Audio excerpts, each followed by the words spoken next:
Welcome. My name is Brenda Lanoff of brendalanoff.com. I'm a coach as to your business, as to health, just generally as to life. And one of the things I love to do is I do really enjoy interviewing, people that are just branching out and sharing their stories in their voice. So I was guided to this lady named Amber Clyde. And Amber I'll just give you some information here. She's a yoga teacher, an intuitive conscious channeler in the Akashic Records, author, and a 30-year rock radio broadcaster, which means she spent a lot of time helping people feel like they're not alone in the room. She works with women and mostly with women who are curious about what comes next and brave enough to ask the harder question underneath it. Can I actually trust what I already know? Her approach moves body first, not because yoga is required, but because a regulated nervous system is what clears the signal. Whether she's guiding a grounding, a practice before opening someone's Akashic records, or helping a client find stillness on the mat, the work is the same. You get through the static so what's already there can come through. But she also leads women's wellness retreats and the occasional adventure one for when stillness needs like a hiking trail. Her book and podcast, both titled Wandering Inward, are forthcoming. So, welcome, Amber. Thanks, Brenda. It's such a pleasure to be here with you today. Thank you so much. I love your background and how you have really weaved in as this broadcaster and then into the energy work. I find that really fascinating. But I do want to ask you, how are you, or what was that initial moment when you decided I'm going to become a radio broadcaster? Oh, well, I grew up in Montana, and one of my girlfriends was the music director for KGLT, which is the college radio station in Bozeman. And I just thought it sounded like a lot of fun. I was a hairdresser at the time, and I just really thought it would be a good time. And so back then you had to get certified, which is hilarious, but you had to you had a little card that you carried around saying that you were certified in broadcasting. Right. And yeah, so I had my own show for a little while. And then I got carpal tunnel and decided that it would be best to change my career. So I actually went to broadcasting school in Baltimore, Maryland. And that was back in 2000. And in 2001, I started my commercial radio broadcasting. And I'm still doing it. I do it part time. I love it. We joke that it's a drug. You can't get away from it. you know so yeah, I've done that, and I've moved around the United States and stuff, and I just love it. I just love being, I don't know, a part of something bigger, which I had no idea what that would have meant for me now 30 years later, doing the work that I do today. Wow, Yeah. that's so And cool. so thank you. And then the podcast, so you notice I have a lot of interests in my background. And I had a podcast back in 2018, but it was for somebody else. And so I stopped doing that. And I decided most recently that I'm going to do a podcast for myself. And I went to a silent retreat for 10 days, which my mother laughed at me. She's like, you're going to be quiet for 10 days.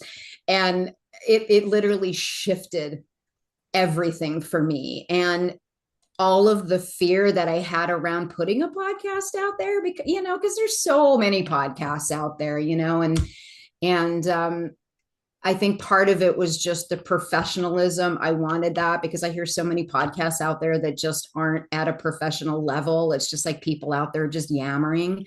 And I really want to put something out there that's special and meaningful, but I have so many interests. in the paranormal and in the spiritual and Mm. just, in growing as a human, moving through, whether it's an awakening or just finding those different parts of yourself that you're like, who is this? What's happening to me? So yeah, so Wandering Inward is going to be all about that. And I hope you'll be a guest for sure. I mean, that would be so lovely. Be a beautiful exchange. So yeah, that is coming up probably at the end of summer. We'll be How launching. fun. You Thank know, you. I love that idea. Like you can just be there's just so many subjects to look at. And that's kind of where my mind goes to. I don't know if it's because I'm a Gemini Cancer. I don't know. But I'm just I'm totally out there with so many. I get attracted to this and I want to talk about that. And it can just fill my head. The idea of going to a silent retreat, I kind of toyed with that in 10 days. I give you a lot of credit to do that because I don't know if I could. I think you could. It's funny because I'd never done a silent retreat before. I do meditate, but it had always been with guided meditations. And I honestly thought that sitting in silence would not be for me. But Spirit guided me to it. Spirit handed it to me on a silver platter. I didn't even have to pay anything for it. So it was like, how do I not do this? And and it was so incredible. Everything in my life shifted. I just everything lifted. And it wasn't like I sat there and contemplated it during the retreat. It just having that quiet time and just being quiet was just enough to shift and move all those building blocks Tetris style into a place that fit. Oh, interesting, but I'm very curious. So, what would a one day look like in a silent retreat? Like, One day, well, I don't know if one day would be enough. I mean, I would highly recommend doing at least a 2 or 3 day, I think, because it takes 2 or 3 days to actually settle down and allow like all of the bits and pieces that are, always hammering your thoughts. It takes that time to allow it to kind of settle. And even in the body, like the body is restless. The body so, I mean, as you know, doing the work that you do, your body is a barometer and it tells you all of the things that are happening even before they're happening. And so, taking that time to just allow the body to sit. So, by the third day, we had meditated for 30 hours. Yeah, it's a commitment, but we did lose, I think, 5 people during the 10 days.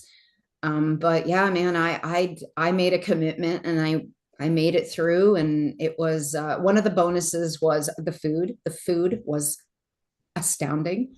So it's like every day you look forward to it. It's like it's all worth it. and so I guess when I was asking, but what does a day look like? So within that day, how is the one day of Oh, like, what does sorry. that look like? I see What do what you're you saying. do? Yeah. So what do you do? You wake Yeah. up, you have breakfast, and Yep. then You what wake does up at 4:30 and you wake up at 4:30, you meditate for 2 hours, and then you have breakfast. And breakfast is, like I said, it's so good. And then you have an extra hour to wander around the grounds. In a silent retreat, you don't talk to anybody, you don't make eye contact. You don't do anything with anybody else. I mean, literally, you're told that you are there by yourself. It's you and your teachers. And then let me think, we then meditated until 11:30, and then we had lunch. And then we had, I think, 2.5 hours during our lunchtime to do whatever we wanted. And there was a place where you could go walk. So I spent a lot of time in the forest. And then we literally just meditate I mean, until 9 o'clock. And then you go to bed.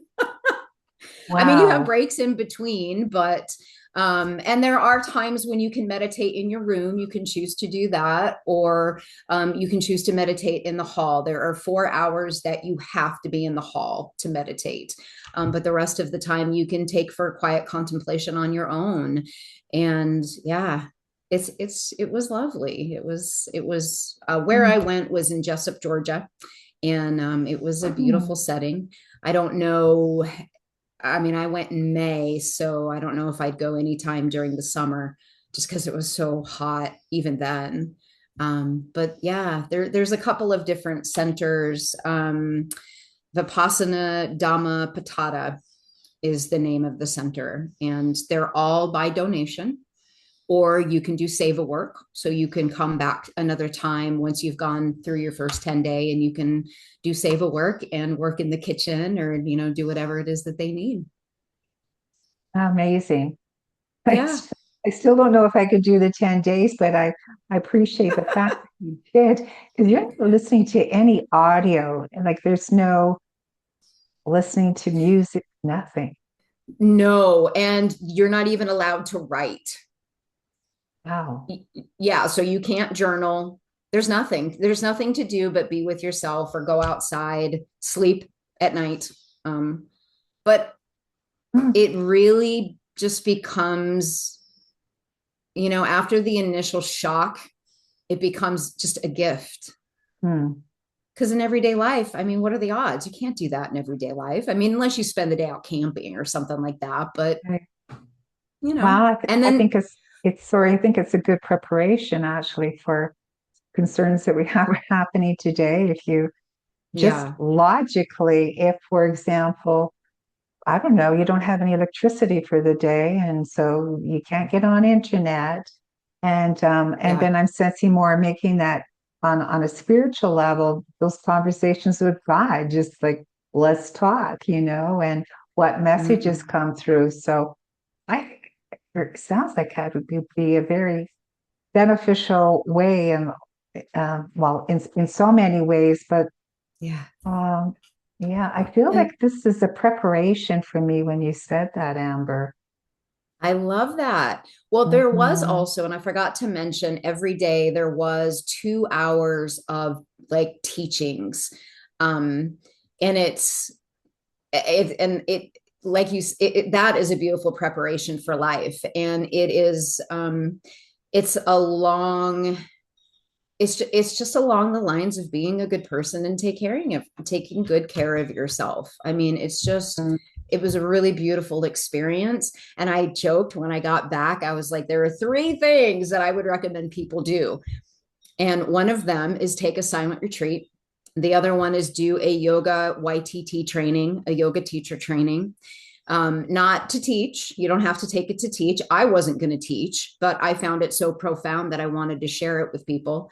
And the third thing is go to Burning Man because Burning Man has a trade society and you go there. I mean, you obviously take what you need to survive in the desert in Nevada, in the end of August, but it's a trade society. So everybody is willing to share what they have with you and Right. you never go without. And it's so beautiful.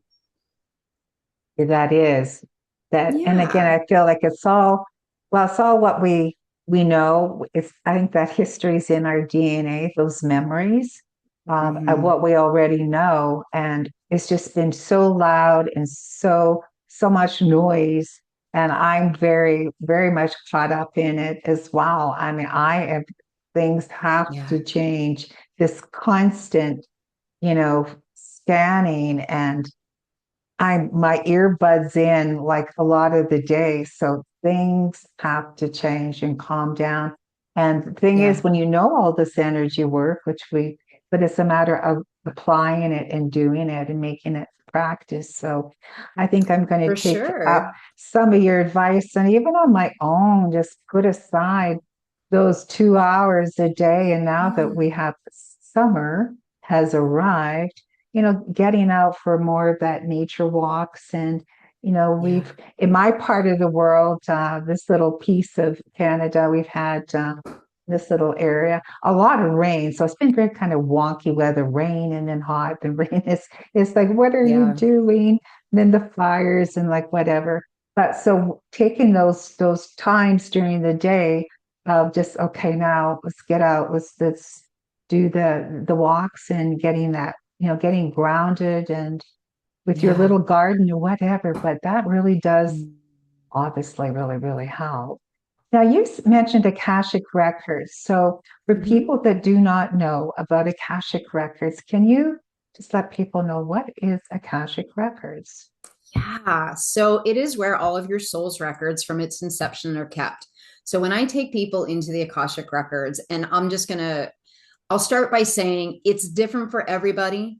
People, practitioners like myself, take people into the Akashic Record in different ways. So it's just going to look differently. And it's just, I believe my theory is that we all receive information a little bit differently, you know? Mhm. So when you go into the Akashic Records, I connect with your master's teachers and loved ones that are there that are protecting your records. And I ask that we go in with one question. As a matter of fact, I'm going to offer your listeners a freebie that tells them that doesn't tell them, but it gives them a step-by-step guide on how to formulate your questions Mhm. when you go into the records, because so many people, they don't know where to start. It's almost like they're going to be interviewed and they're scared about what's going to come up, but it's really just about that one question and what your heart really needs to hear right now. And then we go in with that one question, and we start from there. So then I get the information, and it's like you and I having a conversation, and you get to decide what comes next. And I'll ask, hey, does this information resonate with you? What pieces feel good to you? What else would you like to know about? And then we go from there. And it's just a conversation. It really is. And um, I've had no two record readings have been the same. I also do soul journeys, and that has it's interesting because I have done it for a couple of people that work in with hypnosis, and they said it's similar, but I Mhm. have never been trained in hypnosis. So that's not how it is for me. I just take you into a deep meditation, and it's more of a visual guidance. And I have worked with people who have not been able to visualize, and it's more of a feeling experience for them and an inner knowing. Either way, your master's teachers and loved ones have ways to connect with you, and it's just a really amazing experience. In the records, me personally, sometimes I'm guided to do energy healing, and that comes with crystalline energy and with Reiki. um, oh, I have to tell you about this experience with my mom. So my mom, I took her on two Akashic soul journeys, and the first one, she met an ancestor that was from the 1400s, and he was dressed in like he was dressed as a knight. And my mom did a little bit of research, and she found out that he was from, I want to say, Asia. And he was dressed in that kind of garb, and he gave her this gift of this little, it was almost like a rattle. And so we learned information on how she can use the rattle. But just came with love. And then the second time we went in, she couldn't see anything again. It was like gray. And it was so interesting. Like, she used her hands to get through the journey and found herself in a cave. And I was called to do a healing, a crystalline healing, drawing down the energy from the great I am through her pineal gland, through the third eye. And it was like a flossing. And I've actually learned that in Kundalini yoga. And during when we were done, she could see everything around her. And there was a table and chairs, and she sat, and her mother's energy came and sat with her. And my grandmother had passed away in 1997, and my mom felt like she hadn't um, felt her energy in all that time. And it was just this incredible opening. And my mom just cried and, asked questions about the rest of her family, because my mom is the only one that's left. And it was just such a beautiful experience for her. And then that opened up this whole world of spirituality with my mom. And now my mom connects with her guides. She connects with my father's guides. And my mom's 83, and she's always believed in these things, but never really knew how Oh, to open herself up to them. And that's just one example. I have another client that I work with on the regular, and her family have come to her. She's writing a book about her dad's life, which she didn't really know a whole lot of. And so now she's pulling together these pieces as her ancestors come and give her Oh, ideas on what to do. And oh my gosh, Brenda, I can't tell you. I mean, of course, you know, because you're a light worker, but it's like having this opportunity to work with people and opening up these containers for them mm, to evolve is just, I mean, isn't it all worth it? All the I don't know, the things that I've gone through and had to make it to this point. I mean, it mm. was like climbing a hill, just yeah. I'm so grateful for where I am today and the gifts that I'm able to offer others when they're open to receive them. I love your enthusiasm, and we certainly need. Rah, rah, rah. Well, we do. I mean, my gosh, Yeah. I love it. It's contagious. So, Oh, and thank being you. able to bring in these gifts, and like you say, helping your mother at 83, and then to explore that, I think that's beautiful. Thank So, you. yeah, you do go through big challenges and hurdles, and I look back on my life as three near death experiences and chased by moose after my cardiac arrest on the acreage. I've got my stories, and if I didn't have those stories, Yeah. I wouldn't be maybe so curious and intrigued and just wanting to know why, what's behind Yeah. it, what's that next layer. So it's here we are, I know. live today, and we can, share that, and of course we're out, whoever is guided to our energy, then to help them progress and Yeah. through this world.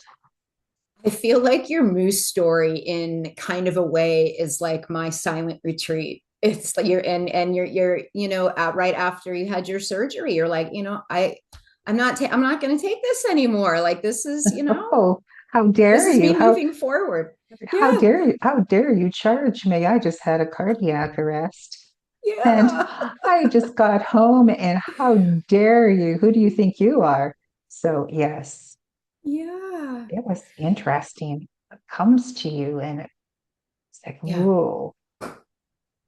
Yeah. I mean, you can't make this stuff up, some of the things that No. happen. And it has been a real challenge for me to explain how how things have happened, or how things, because it's just different. And getting over that hump of, this is really how it is, this is really how I am, this is really what comes to me. And just having that recognition that, I don't know, anything is possible, without that pushback.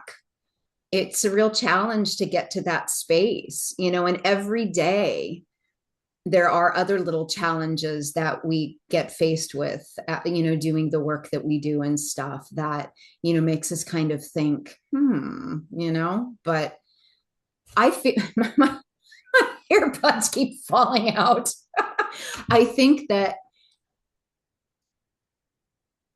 I think that it is such a gift and an honor. I think of it as an honor, absolutely, to be open enough to be on this side of the mountain that, been climbing with the therapy and the trauma and, the self-worth, and the self, just getting to know myself in a Yes, way that it's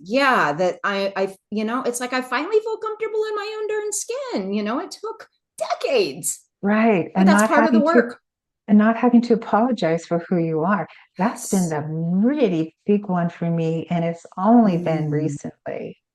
And not Me too. not having to, if you judge me, it's okay, and Yeah. having to really let go, let God, let go, let God. That has been such a huge one for me, thank goodness I've been able to live long enough to actually feel that, and really Yeah. live in my own skin comfortably.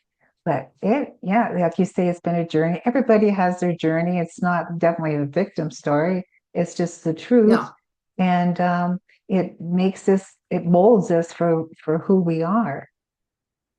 I lived in the victim mentality for a long time. And when I finally, I'll try not to make this a really long story, but when I finally stepped on my yoga mat, I had a health scare in 2013. That's when things started to change.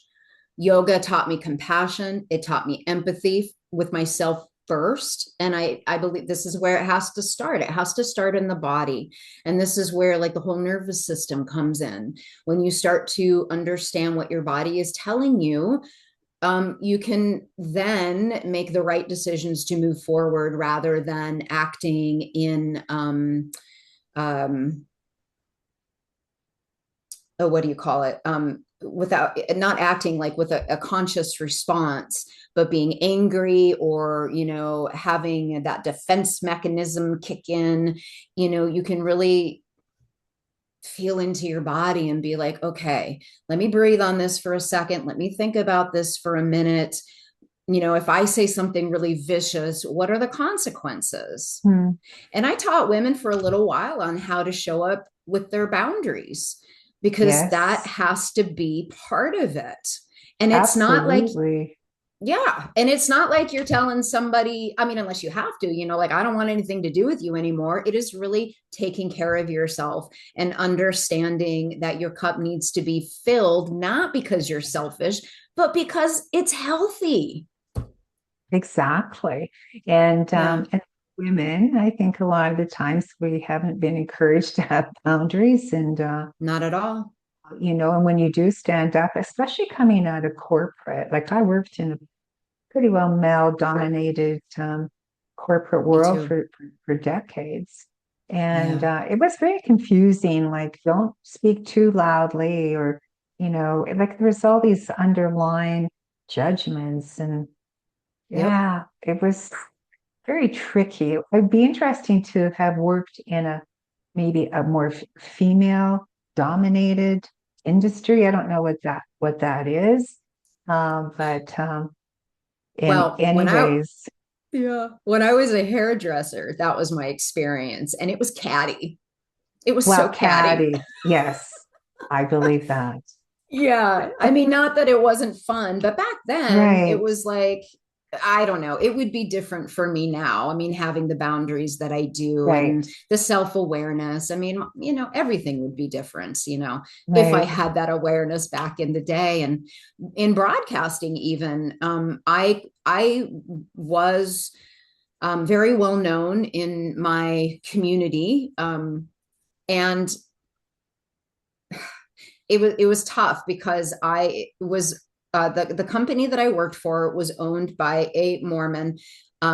He's one of the wealthiest men in the U.S. and he owned our business. And we had a rock station. And if you know anything about Mormonism, the rock lifestyle was poo-pooed on, and so he was never willing to listen to my ideas and stuff like that.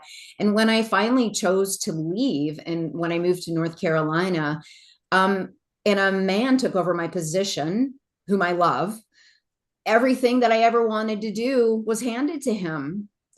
And it Hmm. was such a blow to all the work that I had done in those 8 years building up that radio station. Hmm. And then when I moved to where I live now, the same thing happened over 2.5 years. And I started, when I started figuring out what was going on, I was like, okay, universe, I get it. You're going to show me this over and over and over again. And I'm going to keep making the same mistakes until I don't.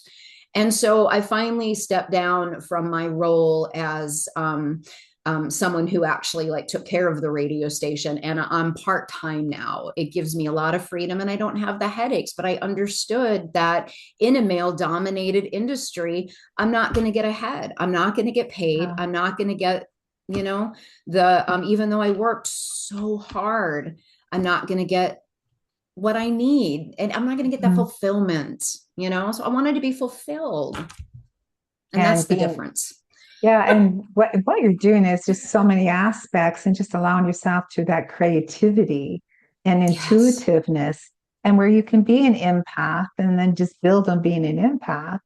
Yeah. And like you say, just putting that boundaries up, that is a big one. I see that with my clients, for myself, Mm, everyone. We need to have strong, intuitive, yeah. that discernment that creates the boundaries. And we really need to take care of ourselves. And that's like you had mentioned the nervous system. There's a Yeah. lot of talk about nervous systems now because our nervous system has just been totally shattered. And Yeah. by getting that in calm. So what's the biggest way for you during the day that you just like calming down your nervous system and then you get on with your day? What do you do? I do on days that I have time, I will get up first thing in the morning and I will meditate in silence for an hour. And I found that really, really helps. And I know a lot of people are like, oh my God, an hour that, it's too long, and I get it.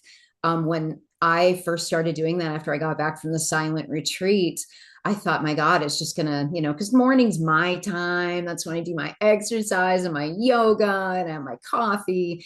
But it really feels good. Mm, Something else that I love to do, I mean, I just do a 10-minute stretch, or I do a little bit of lymphatic movement, mhm, which is just, moving different body parts rhythmically. And I breathe, make sure that I connect with my breath. I I love to read. So I that mm, fills me with a lot of peace when mhm, I find books that are fun, that don't have mhm. like I love horror, which I know is so strange for what I do. I love horror, but Yeah, it's fun. yeah, it's fantasy though. But Yeah. but reading really fills me up. Reading like nonfiction stuff. And then definitely getting out in the Yeah. woods. I live Yes, in Western North nice. Carolina in the mountains. Oh, And yeah, when I beautiful. can, I like to take advantage. Absolutely. Beautiful. And then, so another tool that I use, like if something, I don't know, if I'm scrolling on Facebook, which I don't do often, but if I do, it's Hmm. inevitable you're going to come across something that Hmm. really, and I tap and I breathe. Tapping. Tapping Yeah. is And wonderful.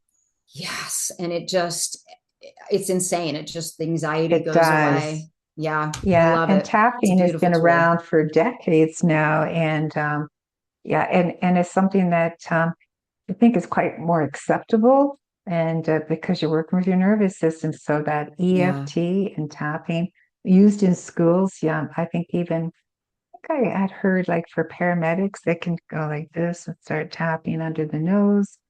Um, So good. so there's just so many things that you can do with the tapping, and it's very yeah, if that was taught in schools, oh my gosh, can you imagine? Like so I simple, know. like come on Simple kids, tools. let's just use some simple tools, calm down your nervous system and help these kids with all the stimuli, everything Yeah. that's well, kids and adults, obviously. But yeah, no, Yeah. that's great. So simple. I like simplicity. Make it Yes. simple. What can we do? And even just taking even just breathing, and if you can't, because sometimes it's real hard to get that deep breath, but you can Hmm. work up to it, but just breathing in, breathing out, centering your attention here, Mm-hmm. feeling the breath, noticing the coolness as you breathe in, the warmness as you breathe out. And then eventually, if you Mm-hmm. can get that deep breath, let your exhale be longer. And that signifies our parasympathetic nervous system that we are Yes. safe. And you Safe. can do that anywhere, Yeah, anywhere. and to remember to do that, if we get Yeah, triggered because we just yeah, saw something on TikTok or Facebook or whatever, but just yeah. calming things down.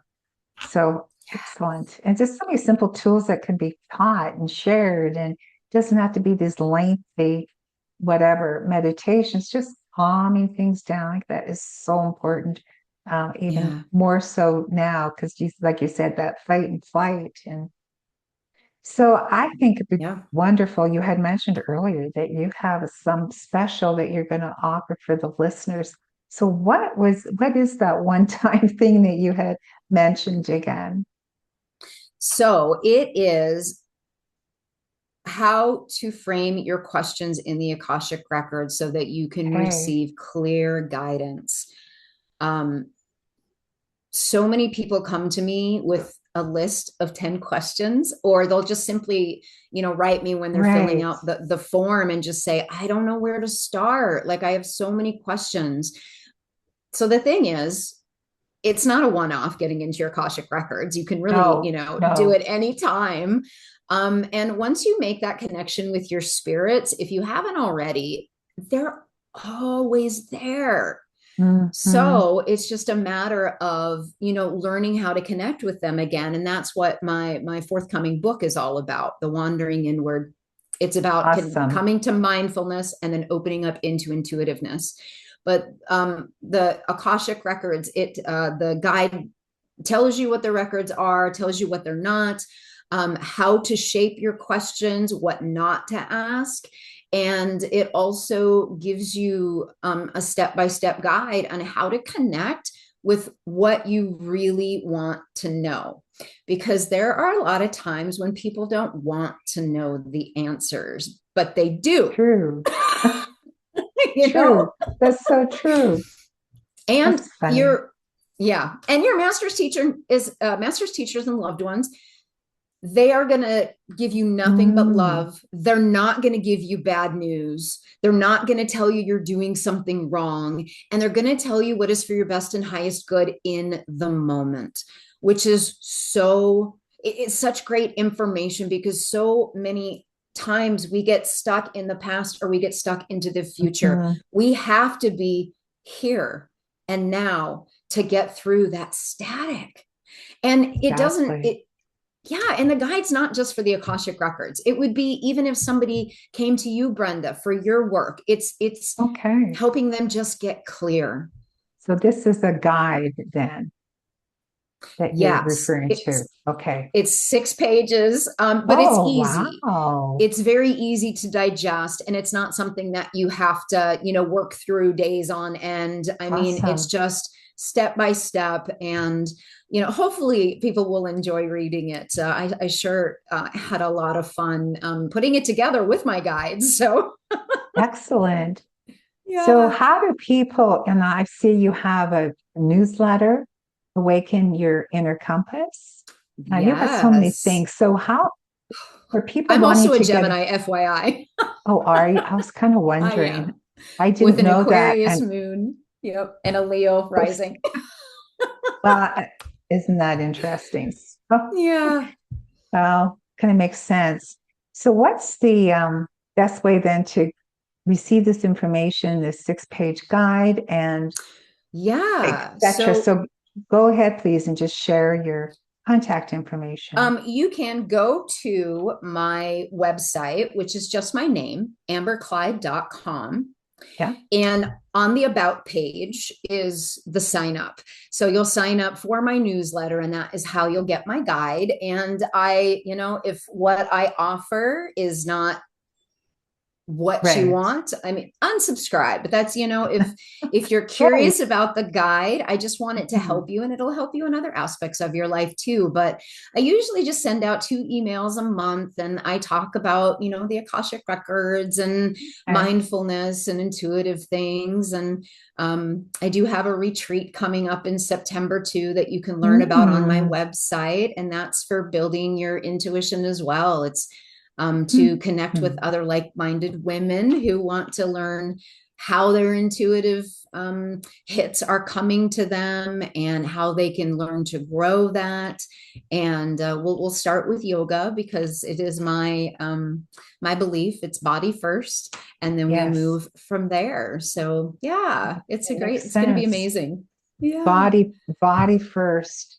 Yes. Hmm. Yeah. I mean, Well, that was awesome. my experience. So that's how that's my language that I use. Right. Yeah. Well, any last words before we end the call? I think we just covered just about everything. And I'm so blessed and I'm so grateful that our mutual friend put us in Yes, contact. And she's just such a yes, light in this world she as well. is. She is, I know.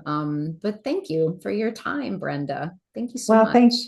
thank you. I just, again, I love Yeah. your enthusiasm and all that you're Mm, doing, and we thanks. definitely need more of your light in I'm trying to spread it. in the consciousness of the world. So, yeah, thanks, Mm, Amber, and we will be in touch. And you have the information there. I'll be posting it in the replay. So it's perfect. amberclyde.com. And that's the about page for the newsletter for her guide that she's generously offering. And I see that you're Yeah. on Instagram and Facebook. I So you've got, am under Kaleidoscope Yoga, but it's drop the A because it matches my last name, Clyde O Scope. right, very good. Fun, but in hindsight, marketing has just been a little difficult because, Oh, isn't that funny? yeah. Gosh. Okay. Well, nice talking today. And I will be sharing Thank you, this Brenda. here shortly. And yeah, so we'll just be chatting shortly, I'm sure. I hope so. Yeah. Thanks, Brenda. It was a Thank pleasure. you. You're welcome.